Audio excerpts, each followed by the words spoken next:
अस्सलाम वालेकुम स्टूडेंट्स। आज का जो आपका चैप्टर हम स्टार्ट करने जा रहे हैं वो है introduction to set lecture number 1।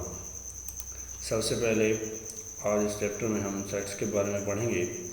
सबसे पहले आप ये पैराग्राफ रीड करें ताकि आपको थोड़ी सी सेट के बारे में मालूमात मिल जाए। In our day to day life we often use phrases such as bunch of keys, a pack of cards, a flock of birds, a team of athletes, a flock of sheep, a group of boys, etc. तो आप अपनी रोज़मर्रा ज़िंदगी में जो है ऐसा देखते हैं कि आप जो है ये काफ़ी मतलब ये जुमले जो है सुन चुके हैं कि चाबियों का गुच्छा, कार्ड्स जो हैं वो बहुत सारे कार्ड का पैक, और इसके अलावा आपके पास परिंदों का झुंड जो आप देखते हैं कभी बैठा होता है नीचे, तो आप क्या बोलते हैं उसे परिंदों का झुंड बैठा है। या कोई खिलाड़ी गुजरे हैं साथ तो कहते हैं फ़लाँ चीज़ की टीम जा रही है। मीन क्रिकेट के खिलाड़ी देखते हैं तो आप कहते हैं क्रिकेट की टीम जा रही है। इसी तरह बहुत सारी भेड़ें इकट्ठी खड़ी हों तो आप कहते हैं कि जो है भेड़ों का रेवड़ खड़ा है। इसी तरह बहुत सारे लड़के इकट्ठे बैठे हों तो आप बोलते हैं कि वहाँ जो है लड़कों का एक ग्रुप बैठा है। तो द वर्ड जो है बंच आपके पास पैक हो गया, फ्लॉक हो गया, टीम हो गया, ग्रुप हो गया, are used to denote a collection of objects. तो ये जो वर्ड यूज़ हो रहे हैं बंच, पैक, फ्लॉक, टीम और ग्रुप, तो ये हमेशा जो है ना डिनोट करते हैं कलेक्शन ऑब्जेक्ट्स को। कैसे कि कैसे बहुत सारी चीज़ों की इकट्ठ को शो करते हैं। बंच कब यूज़ करेंगे जब अगर एक की होगी तो आप बोलेंगे एक की सिर्फ, और बहुत सारी चाबियों को देखेंगे तो आप क्या बोलेंगे कि वो क्या है जी जो है गुच्छा है चाबियों का। तो वो क्या हुई, कलेक्शन किस चीज़ की हुई, कीज़ की हुई। इसी तरह आपके पास टीम है या ग्रुप है, जैसे ग्रुप ऑफ बॉयज़ था तो बहुत सारे लड़कों के कलेक्शन को जो ऑब्जेक्ट हैं अगर आप उन्हें समझ लें बॉयज़ को, तो उनका जो इकट्ठ बैठा होगा तो आप उसे क्या बोलेंगे, ग्रुप बोलेंगे। इसी तरह बहुत सारे इकट्ठे खिलाड़ी जा रहे होंगे तो उन खिलाड़ियों को आपको जो एक खिलाड़ियों की कलेक्शन होगी आप उसे क्या बोलोगे कि एक टीम जा रही है। तो आम ज़िंदगी में आप बहुत सारी चीज़ों के इकट्ठ को जो है इस तरह बोलते हैं, टीम, ग्रुप, पैक, बंच वगैरह। तो आज क्योंकि हम जो है सेट्स के बारे में पढ़ रहे हैं तो मैथ में जो है ना in mathematics the word set, ये देखें ये वर्ड देखें, मैंने कहा है कि हम सेट के बारे में पढ़ने जाए तो word set is use for collection of objects. आम जिंदगी में आप क्या बोलते रहते हैं, कलेक्शन ऑफ ऑब्जेक्ट्स के वर्ड पैक बोलते हैं, बंच बोलते हैं, फ्लॉक बोलते हैं, टीम बोलते हैं, ग्रुप बोलते हैं। लेकिन मैथ में क्या बोलेंगे उस चीज़ को, कलेक्शन ऑब्जेक्ट्स की कलेक्शन को क्या कहेंगे, डिफरेंट ऑब्जेक्ट की कलेक्शन को क्या कहेंगे, सेट का नाम देंगे। क्या नाम देंगे, सेट का नाम। और नीचे इसकी ये डेफिनेशन लिखी पड़ी है, a set is a collection of well defined, इस पर आपने गौर न करना, वेल डिफाइंड जो है और करें कि well defined and distinct objects, कि आपके पास जो है सेट जो होता है वो कलेक्शन होती है वेल डिफाइंड और डिस्टिंक्ट ऑब्जेक्ट्स की। कि सेट जो है जैसे आप अब मैथ की फॉर्म में आप देखें ना, इधर पड़ा है आपके पास बंच ऑफ कीज़। आम जिंदगी में आप क्या बोलते हैं, चाबियों का गुच्छा। जब लेकिन आप मैथ की ज़बान में बोलेंगे तो क्या कहेंगे, कीज़ के set of keys, set of keys. वैसे बहुत सारी चाबियों को आप देख के कहते हैं बंच ऑफ कीज़, अपनी ज़बान में कहते हैं चाबियों का गुच्छा। लेकिन मैथ में क्या कहेंगे, सेट ऑफ कीज़, ठीक है, सेट ऑफ कीज़। इसी तरह ए फ्लॉक ऑफ शीप की जगह क्या कहेंगे, ए सेट ऑफ शीप, ठीक है। ए फ्लॉक ऑफ शीप की जगह क्या कहेंगे, रेवड़ कहने के बजाय, भेड़ों का रेवड़ कहने के बजाय क्या कहेंगे, ए सेट ऑफ शीप। तो मैथ में आपने सेट का वर्ड यूज़ करना है कलेक्शन के लिए। तो ऐसे ऑब्जेक्ट एक वेल डिफाइंड और डिस्टिंक्ट ऑब्जेक्ट की कलेक्शन को क्या कहते हैं, सेट कहते हैं। क्या कहते हैं जी, सेट कहते हैं। वेल डिफाइंड और डिस्टिंक्ट ऑब्जेक्ट की कलेक्शन को सेट कहते हैं मैथ में। इसके अलावा आपने दो वर्ड पढ़े हैं, वेल डिफाइंड और डिस्टिंक्ट। ये देखें आपने डेफिनेशन में पढ़ा है ना, वेल डिफाइंड ऑब्जेक्ट्स। तो वेल डिफाइंड ऑब्जेक्ट्स होते क्या हैं, आपके पास वेल डिफाइंड ऑब्जेक्ट की ये डेफिनेशन लिखी हुई है कि ए वेल डिफाइंड ऑब्जेक्ट, ये देखिए, a well defined object is one that has a specific property by which we can easily identify whether or not an object belongs to the given set. तो आपके पास जो well defined object होता है ना,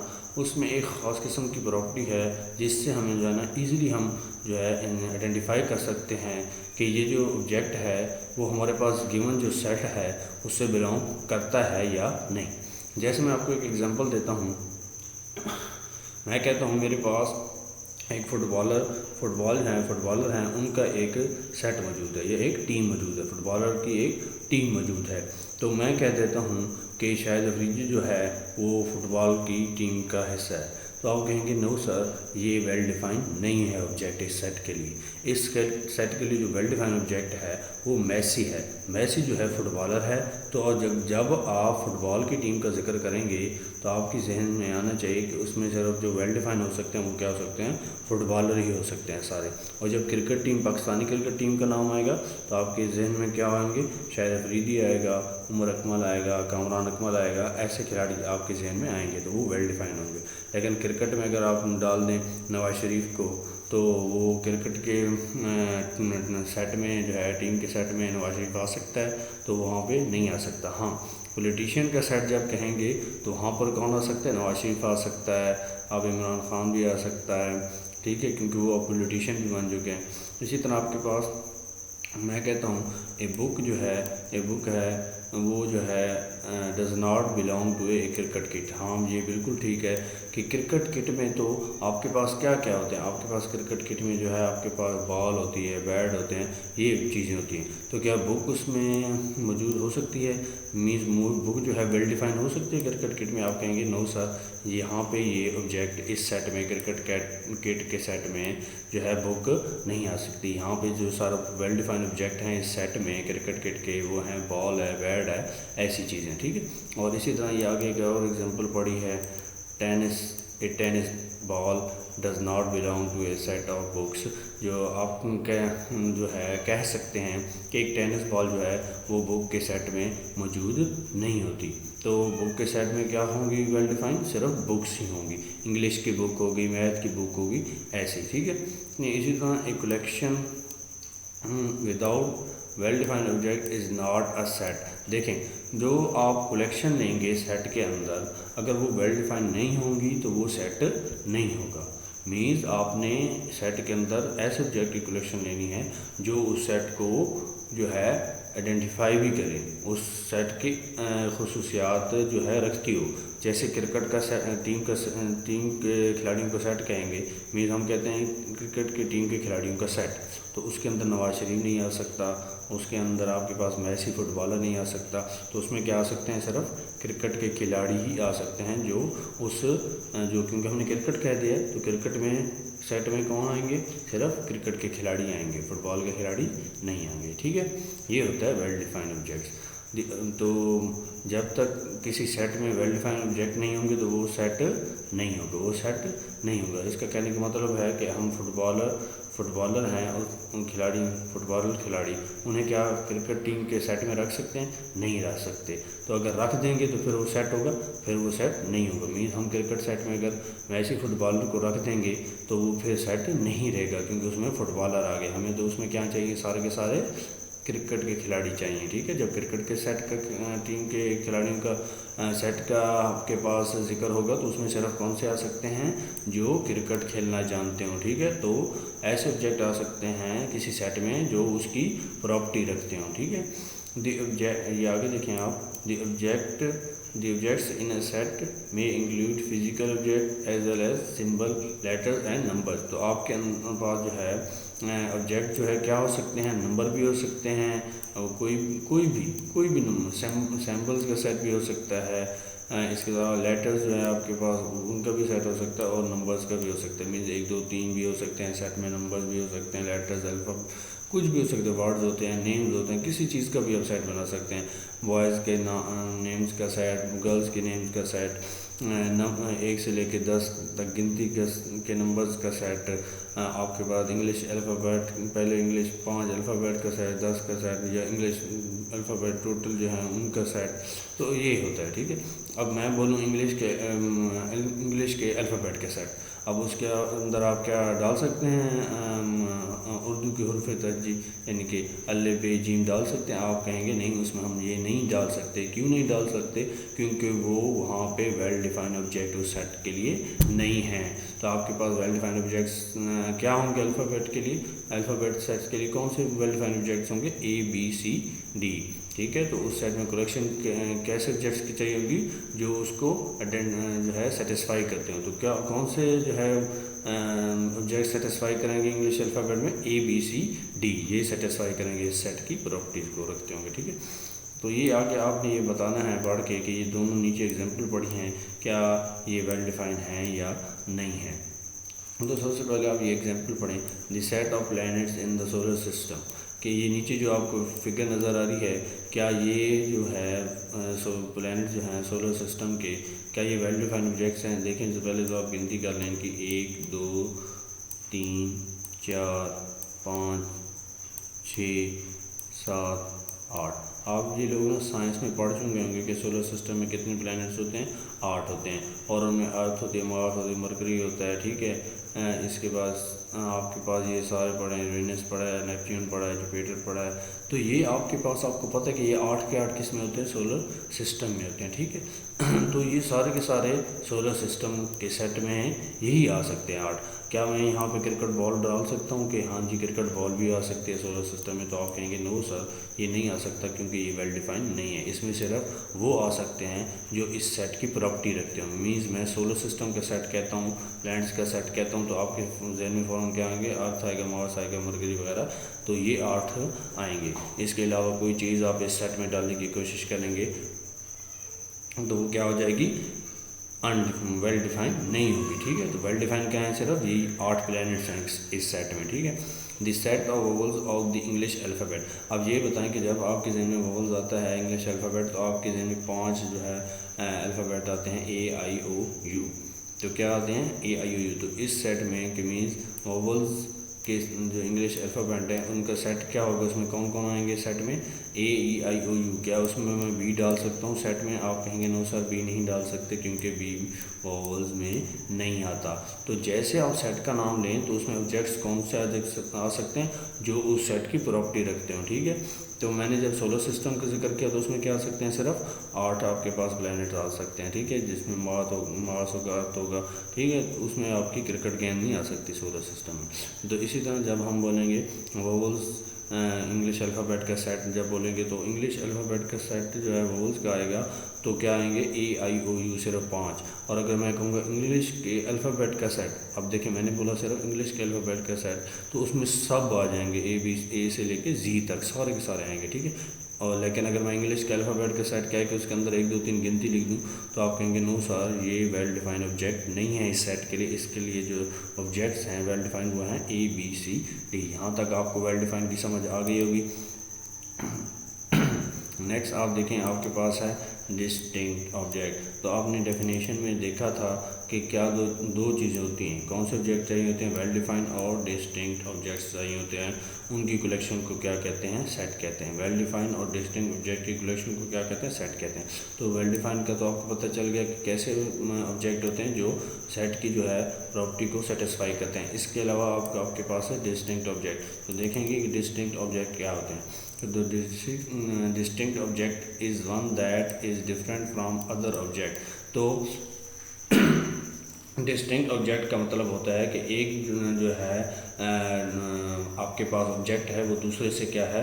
different है। एक से जो ऑब्जेक्ट है सेट का वो दूसरे से डिफरेंट है। मीन्स जो है सेट में ऐसे ऑब्जेक्ट होने चाहिए, या पहले तो वो well defined means well defined होने चाहिए, उसके बाद जो है वो एक दूसरे से अलहदा भी होने चाहिए। ये नहीं हो सकता कि एक ऑब्जेक्ट बार बार जो है आ रहा हो। ठीक है, रिपीट नहीं होना चाहिए, उससे क्या नहीं होना चाहिए?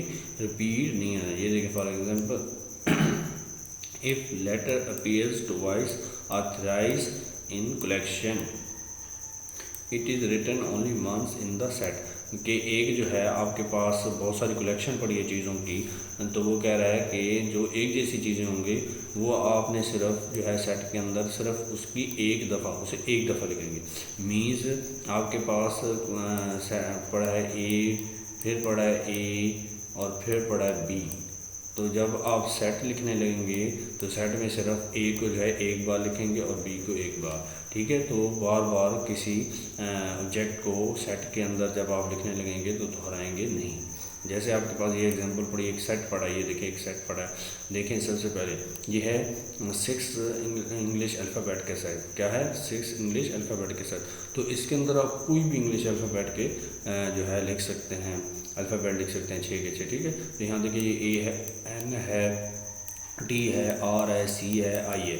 तो ये आप देख लें कि ये 6 अल्फ़ाबेट पूरे हो रहे हैं इंग्लिश के। हाँ, अगर इसके अंदर मैं आई की जगह 2 लिख देता तो फिर ये सेट होता। आप कहते हैं नो सर ये सेट ना होता, क्योंकि यहाँ पे 2 नहीं, यहाँ पे इंग्लिश के 6 अल्फ़ाबेट आते हैं। तो यहाँ पर इंग्लिश के ही अल्फ़ाबेट आएंगे, आपके पास नंबर्स यहाँ पे नहीं आएंगे, क्योंकि जैसे आपके जहन में इंग्लिश अल्फ़ाबेट का सेट आएगा तो आपके जहन में ए बी सी डी ये आएगा, ठीक है। अगर मैं कहता नंबर का सेट तो आपके जहन में क्या आता है 1 2 3 वगैरह ऐसे नंबर होंगे इसके अंदर, ठीक है। अब देखिए ये क्या है? सेट है। और एक और बात है, क्या इसमें कोई ऐसा आपके पास अल्फ़ाबेट है जो रिपीट हो रहा? कोई भी नहीं रिपीट हो रहा। तो ये क्या है आपके पास? डिस्टिंक्ट है। ऑब्जेक्ट कौन से हैं? डिस्टिंक्ट हैं। वेल डिफाइंड तो हैं, इंग्लिश अल्फ़ाबेट तो पढ़े हैं, वेल डिफाइंड तो हैं, लेकिन साथ साथ क्या हैं? डिस्टिंक्ट भी हैं, ऐसे कि यहाँ पे कोई भी ऑब्जेक्ट जो है रिपीट नहीं हो रहा।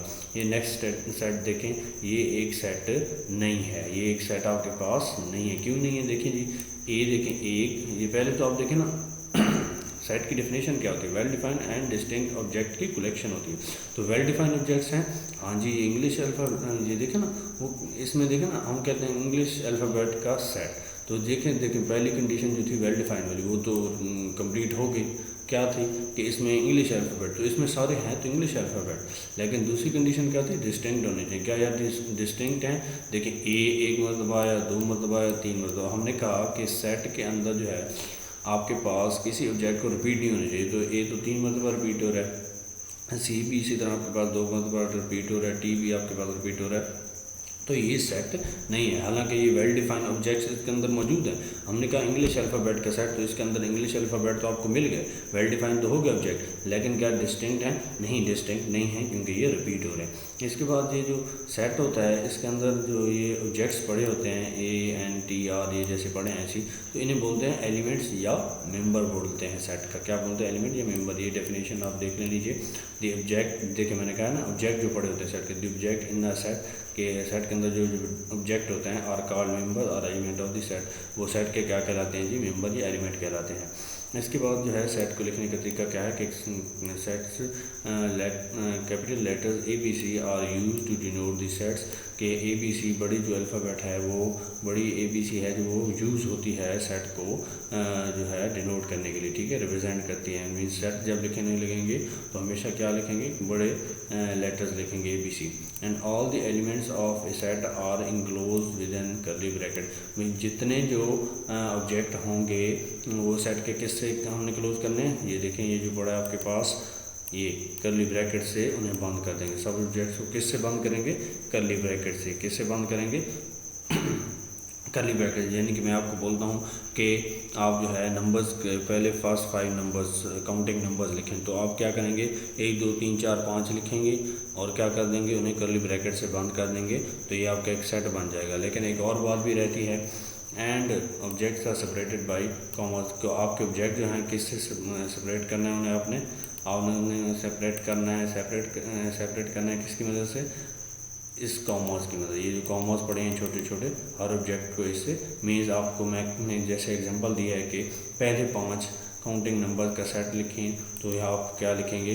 पहले गिनती लिखेंगे 1, फिर कॉमा, फिर 2, फिर कॉमा, फिर 3, फिर कॉमा, फिर 4, इसमें कॉमा 5, कॉमा 6 और इस तरह डालते जाएंगे और ये क्या कर देंगे? कर्ली ब्रैकेट से लगा देंगे। क्या लगा देंगे? Curly bracket. तो वो आपके पास पहले 5 या 10 का जो भी आपको सेट कोई कहे तो आप बना सकते हैं, कर्ली ब्रैकेट्स लगा देंगे, ठीक है।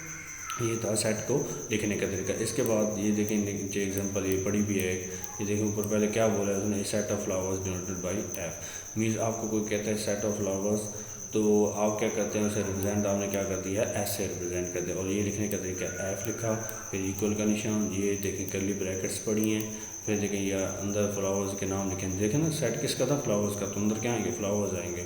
तो वेजिटेबल या बनानास वगैरह फ्रूट्स वगैरह नहीं आएंगे। तो देखें रोज़ आ गया, लिली आ गया, लोटस, ये क्या है, सब के सब आपके पास फ्लावर्स हैं। तो ये कौन से सेट है जिसमें फ्लावर्स हैं, तो ये किस चीज़ का सेट बन गया, फ्लावर्स का सेट बन गया। इसके अंदर मैं अगर क्रिकेट बॉल डाल दूँ तो क्या ये सेट बनेगा ये फ्लावर्स का, तो आप कहेंगे नो सर, इसमें बॉल नहीं आ सकती क्योंकि वो इस सेट की प्रॉपर्टी नहीं रखता, क्योंकि हमने बोला है फ्लावर्स होने चाहिए सेट में, तो बॉल नहीं आ सकती। तो यहाँ पे ये क्या है जी, फ्लावर्स आने चाहिए। अगर फ्लावर्स आ जाते हैं तो वो क्या होंगे, फिर वेल डिफाइन होंगे ऑब्जेक्ट फ्लावर सेट के लिए। और इसी तरह डिस्टिंक्ट क्या है, हाँ जी रोज़ देखें है, लिली है, लोटस है, सब के सब क्या है, डिस्टिंक्ट है, कोई भी एक जैसा दोबारा या कोई रिपीट नहीं हो रहा, ठीक है। इसके बाद नेक्स्ट आपके पास है 3 बॉयज़ के नेम का सेट, जिसमें हसन है, अहमद है, अली है। क्या अहमद या हसन जो है वेल डिफाइन है, हाँ जी वेल डिफाइन है, क्योंकि हमने बोला है 3 लड़कों के नाम का सेट, तो इसमें 3 ही लड़कों के नाम का सेट है, किसी लड़की का नाम नहीं है, तो ये वेल डिफाइन है सारे, इस सेट की प्रॉपर्टी को होल्ड कर रहे हैं। मीन्स ये वो सेट है जिसमें 3 लड़के ही हैं, और हमने भी बोला है कि हमें कौन सा सेट चाहिए जिसमें 3 लड़कों के नाम होते हैं, वही है। तो ये वेल डिफाइंड ऑब्जेक्ट्स हैं सारे के सारे। किसी लड़की का नाम आ जाता तो वो वेल डिफाइन ना होता इस सेट के लिए, क्योंकि हमें लड़कों के नाम चाहिए। और ये देखें डिस्टिंक्ट है, हाँ जी हसन अहमद और अली जो हैं अलग-अलग नेम है, कोई भी नेम जो है रिपीट नहीं हो रहा, तो डिस्टिंक्ट भी है, वेल डिफाइंड भी है, डिस्टिंक्ट ऑब्जेक्ट्स भी हैं, तो ये एक सेट है। और सेट को लिखते देखें उसी तरह कैपिटल लेटर बी से शो किया है, करली ब्रैकेट डाली हैं, और हर नेम के बाद एक एक जो ऑब्जेक्ट है आपका, ये ऑब्जेक्ट या एलिमेंट पड़े अंदर, नेम जो है यहाँ पे सेट में क्या कहना है, ये एलिमेंट या मेंबर है। तो ये देखें हर मेंबर के या एलिमेंट के बाद एक एक कॉमा भी डाला हुआ है, करली ब्रैकेट्स भी डाली हुई है, ठीक है। ये है लिखने का नीचे की एक और एग्जांपल पड़ी है आपके पास, ठीक है। इसके बाद जो है ये आप ज़रा गौर करें, नीचे इस फिगर के नीचे देखें ये लिखा हुआ है रोज़ है, और ये दरम्यान में सिंबल है और एफ़ लिखा हुआ है। इसका मतलब क्या है, इसका मतलब ये है कि मैं आपसे पूछता हूँ कि फ्लावर्स में यहाँ पे एफ सेट में देखें फ्लावर्स में क्या रोज़ पड़ा है, तो रोज़ पड़ा है, तो आप फ़ौरन से बोलेंगे यस सर यहाँ पे रोज़ पड़ा है। तो मैं कहूँगा बेटा इसे मैथ की फॉर्म में लिख के बताएं, कैसे लिखेंगे। जैसे मैं आपको कहता हूँ 1 से 5 तक गिनती सुनाए, तो आप फ़ौरन बता देंगे कि 1 2 3 4 5 यहाँ तक गिनती फ़ौरन बता देंगे। लेकिन जब मैं आपको कहूँगा लिख के दिखाएं, तो आप लिख के भी दिखा देंगे। इसी तरह सेट में जो है ना, मैं कहता हूँ आपके पास जो है फ्लावर किस जो फ्लावर्स का सेट है, क्या उसमें रोज़ है, तो आप बोलेंगे हाँ यस सर इस सेट में फ्लावर के सेट में रोज़ मौजूद है। लेकिन आप कैसे लिखेंगे, ऐसे लिखेंगे रोज़, इसका जो सिंबल ऐसे पढ़ते हैं बिलोंग्स टू एफ़, क्या पढ़ते हैं, बिलोंग्स टू एफ़ या मेंबर ऑफ एफ़। तो मेंबर ऑफ एफ़ भी बोल सकते हैं और बिलोंग्स टू भी बोल सकते हैं। और इसी तरह देखेंगे, मैं पूछता हूँ क्या बी सेट में जो है हसन मौजूद है, तो आप कहेंगे yes sir Hasan belongs to this set B. तो यहाँ पे जो है हसन बिलोंग करता है बी सेट से। क्या मैं यहाँ पे कह दूँ कि तारिक, क्या तारिक एक सेट बी में मौजूद है, तो आप कहेंगे नहीं सर ये बिलोंग नहीं करता। तो बिलोंग नहीं है जब कहेंगे तो डज नॉट बिलोंग करेंगे, तो यहाँ पे एक लाइन लगा देंगे, ऐसे होता है ना सिंबल बिलोंग का, तो जब नहीं करेगा तो ऐसे आपने एक लाइन लगा देंगे, तो ये क्या बनेगा, डज नॉट बिलोंग टू। ये आगे आपने देख लें, ये सारा पैराग्राफ पढ़ा है जिसमें यही लिखा गया है कि किसी एलिमेंट के सेट को कैसे जो है डिनोट करते हैं उसके साथ, या उसके साथ कैसे रिप्रेजेंट करते हैं। तो ऐसे ये जो सिंबल यूज़ हो रहा है ये बिलोंग टू, ऐसे मीन्स आपको कोई कहता है कि क्या ये जो है एलिमेंट आपका है या मेंबर है इस सेट में मौजूद है, क्रिकेट टीम में अब शाहिद अफरीदी मौजूद है, तो हम कहेंगे कि क्रिकेट टीम में शाहिद अफरीदी अब मौजूद नहीं है। आप ऐसे शाहिद अफरीदी लिखेंगे, ठीक है, शाहिद अफरीदी लिख के, शाहिद लिख के और कहेंगे अब वो क्रिकेट टीम में बिलोंग नहीं करता, ठीक है। यहाँ पे क्रिकेट टीम लिख देंगे, ठीक है, यहाँ पे क्रिकेट टीम लिख देंगे। तो यहाँ अब शाहिद अफरीदी जो है क्रिकेट टीम से बिलोंग नहीं करता। क्या आमिर करता है, क्या आमिर खेल रहा है टीम में, तो आप कहेंगे यस आमिर लिख के इस तरह, और कहेंगे आपके पास जो है आमिर जो है बिलोंग करता है टीम से, क्रिकेट टीम से क्या करता है, बिलोंग करता है। तो ऐसे आप किसी एलिमेंट को सेट का मेंबर ज़ाहिर कर सकते हैं। अगर नहीं ज़ाहिर कर सकते तो क्या करना है, ये सिंबल यूज़ करना है, ठीक है। तो आज का लेक्चर आपका यहीं तक था। अल्लाह।